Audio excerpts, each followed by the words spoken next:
Hello friends, welcome back to the many video guys and my YouTube channel guys. Today friend, we are going to talk about guys Samsung phone setting guys, and today video title is guys Wi-Fi data uses guys. How can we check in Samsung mobile? Friends, we want to check guys your phone Wi-Fi data uses. So how can you check today friends? I will show you. I will tell you guys in this video.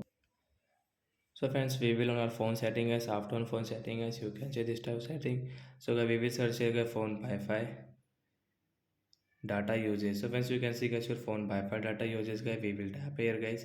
Once you can check guys your phone Wi-Fi data uses from here. Once you can see 6.30 GB guys, I have used data.